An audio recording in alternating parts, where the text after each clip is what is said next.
It's December 31st, New Year in 6 hours, and exactly 1 year ago, at this exact time, patient arrived at my emergency room dying.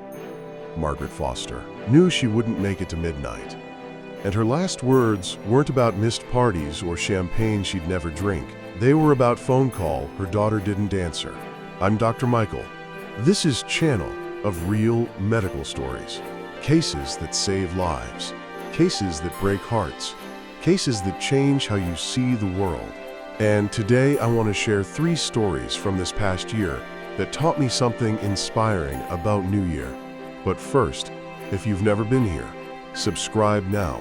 Because every week I share medical cases that don't just tell what happened in hospital, they tell what it means to be alive. Hit like if you've ever made New Year promise you never kept. And stay until the end, because last story will break you. First story. Robert Sullivan, 53 years old. Massive cardiac arrest in my emergency room. 25 minutes technically dead. We resuscitated him.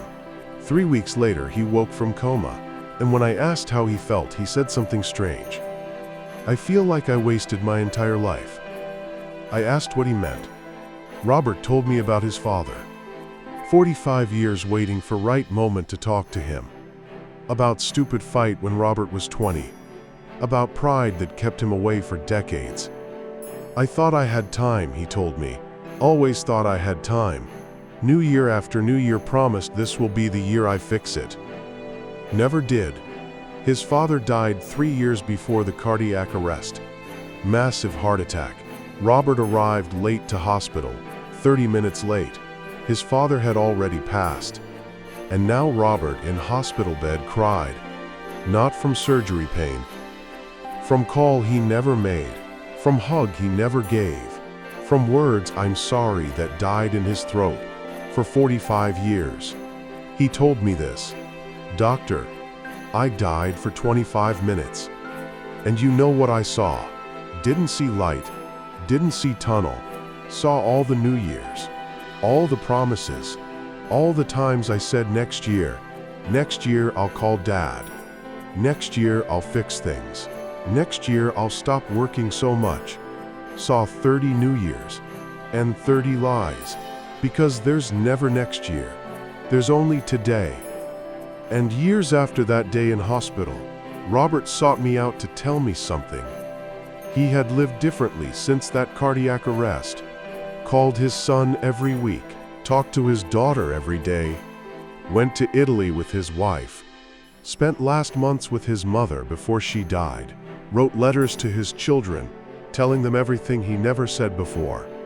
And you know what, doctor? Didn't wait for New Year for any of those things. Did them in February, in August, on random Tuesday, because I learned that New Year is most dangerous lie. Makes us think change comes with calendar. It doesn't. Comes with decision. And decision is now or never. Second story. Brian Johnson, 32 years old, dedicated runner. This year, in March, started feeling tingling in legs after running. Ignored it. In May, had massive blisters on feet that burst. Blood on socks. Felt no pain. Thought it was advantage. Superpower. In June, toenail came completely off. Exposed flesh. No pain. Friends begged him see doctor. Something's wrong, they said. Brian didn't listen. Body was screaming at him, begging for attention. And he celebrated the silence. In August, kilometer 32 of marathon, his legs simply stopped working. Fell, compound fracture, bone-piercing skin, and still felt no pain. At hospital we discovered tumor in spinal cord. 8 centimeters, schwannoma compressing nerves for months, maybe full year. First blocked pain. Then movement. 2 more weeks without treatment would have been permanent paralysis. Wheelchair rest of his life. Brian told me something after surgery. As nerves healed and pain returned, he cried. But not from suffering, from relief. Because pain meant body was speaking again. You know what's ironic, doctor? This year I promised to run faster, break personal records, never promised to listen to my body. Spent entire year ignoring alarms because I was busy chasing goals.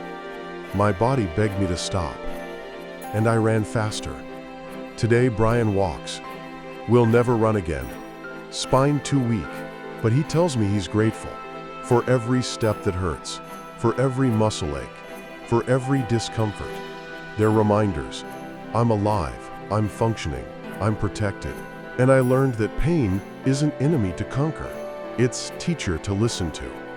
Third story, and this one's hardest to tell, because it happened exactly 1 year ago. December 31st, 5 in the afternoon. Patient arrived at emergency. Margaret Foster, 68 years old, severe heart attack. Operated immediately. 4 hours of surgery. Managed to stabilize her, but damage was extensive. Told her she had maybe hours, days if lucky. Margaret asked me favor. I want to make call. One call. To my daughter. Gave her phone. Dialed number. Waited. Voicemail. Her daughter didn't answer. It was New Year's Eve. Probably a party. Music loud. Didn't hear phone. Margaret left message. Sweetheart, I'm in hospital. Think this is goodbye. Just want you to know I love you. And forgive me for all the times I didn't listen. For all the times work was more important. I love you. Goodbye. Margaret died 2 hours later. 11 at night. 1 hour before New Year. Her daughter arrived at midnight. When she saw message, collapsed in hallway, screamed, "Mom," I answered. "I'm here, Mom." But it was too late. 1 hour late. And now she carries that message on her phone. Last audio of her mother. Listens every New Year. As reminder of call that came when she was too busy celebrating to answer. She found me month later. Asked me something that haunts me. "Doctor, do you think if I had answered phone my mom would have fought harder? Would have lived to see me?" Couldn't answer. Because I don't know. But I know this. There are people waiting for your call right now. There are conversations you're postponing. There are words you need to say. And you're waiting for what? New Year. Perfect moment. When you have time. But time is illusion. It's December 31st. In few hours it'll be New Year. And you'll make promises. You'll exercise. You'll eat better. You'll save money. You'll be a better person. That's fine. Make them. But let me tell you something 30 years in medicine taught me. Important promises aren't about gym or diet. They're about people you love. They're about conversations you're avoiding. They're about forgiveness you haven't given. They're about calls you haven't made. Robert promised 30 New Years he'd call his father. Father died waiting. Brian ignored his body entire year chasing fitness goals. Almost killed him. Margaret's daughter was 1 hour from last conversation with her mother. Celebrating New Year. And now lives with that message she could never respond to.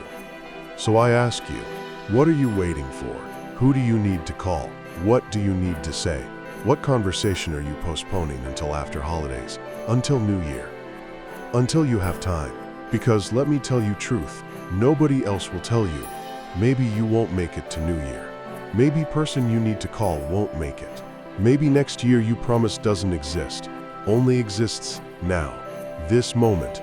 This December 31st, before midnight, before fireworks, before champagne, make the call, say the words, ask for forgiveness, give the hug, not because it's New Year, but because you're alive, and they're alive, and that can change in second.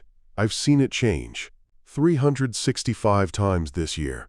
Patients who thought they had time, families who thought there was tomorrow, people who died with words unsaid, with calls unmade, with hugs not given, because they waited for a perfect moment, and perfect moment never came. I'm Dr. Michael.